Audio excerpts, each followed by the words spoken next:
شايفين بقى شكل الشوربة بقت عاملة ازاي، واللحمة استوت جدا. بصوا دايبة خالص. نحط لها بقى الملح. طعام اليوم مختلف لأن المرة دي ناس كتيرة مشاركين فيه، كل واحد مشارك بعدد وجبات معينة على حسب إمكانياته. دايما لما بعمله بكون لوحدي، اللي بعمله يعني تكلفة وكل حاجة بكون لوحدي، أو مثلا حد بيكون طالب الكمية كلها لوحده.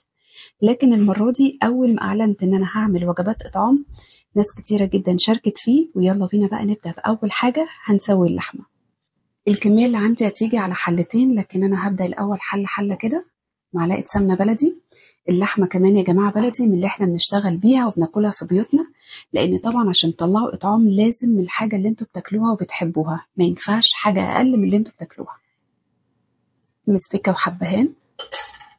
وعادي يا جماعة ان احنا نصور الإطعام، لأن في ناس مش بتحب ان هي تصور حاجة زي كده. لا عادي، احنا بندي أفكار لبعض. بصوا شكل اللحمة عاملة ازاي.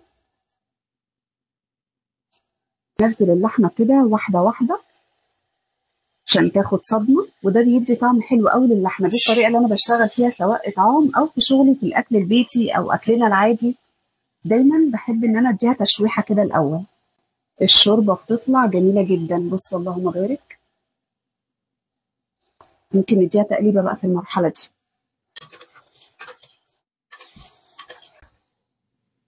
على الثانية هنحط برضو مستكة وحبهان، وننزل باللحمة بالشكل ده.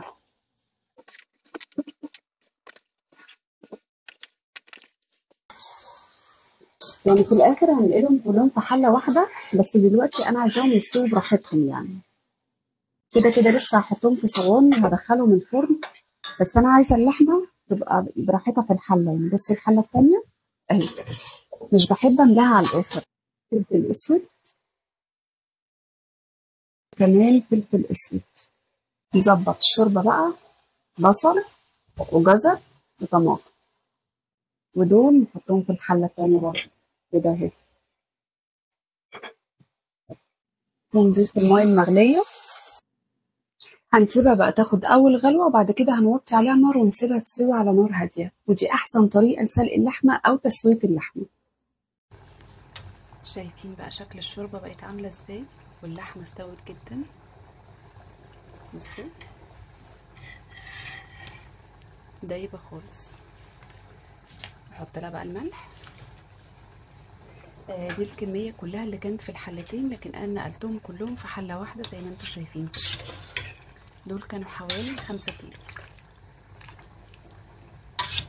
اللحمة اللهم بارك يعني دايبة ومستوية حلوة جدا. شايفين. هنقلهم بقى في صينية ونبدأ نعمل خضار والرز.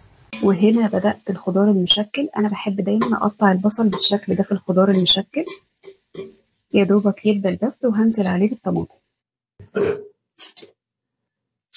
نقلب بقى كده ونبهر ونسيبها تتسبك شوية. ملح، فلفل أسود، كزبرة، كمون. في الوقت ده بقى كده ننزل بالخضار.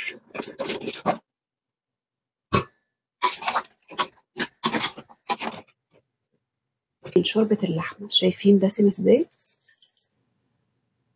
أحلى شوربة لحمة ممكن تجربوها، بألف هنا وشفا لكل اللي هياكل من الأكل ده.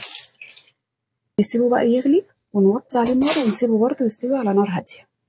عشان بقى نعمل كمية رز كبيرة ومناخدش وقت فيها، هنحمر كل الشعرية مرة واحدة في حلة كبيرة كده. هنزل بالشعرية كلها، دول 2 كيلو شعرية، هحمرهم مرة واحدة واخد منهم واحط على الرز واسويه على طول. ده هيوفر معايا وقت كبير جدا.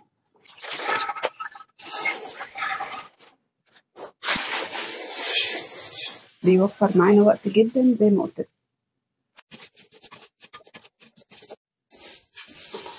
خلصنا. شايفين لونها عامل ازاي. هشيل بقى شوية هنا عشان الحلة دي هنسوي فيها جزء من الرز، والباقي هنكمل برضو. يعني كل شوية ناخد شوية شعرية على رز ونسويهم. حطيت 2 كيلو رز مغسولين. نبدأ بقى نشوحهم كده مع الشعرية، وحطيت ملح قليل لأن كده كده هنعمله بشوربة، والشوربة متملحة كويس. ننزل بقى بالشوربة.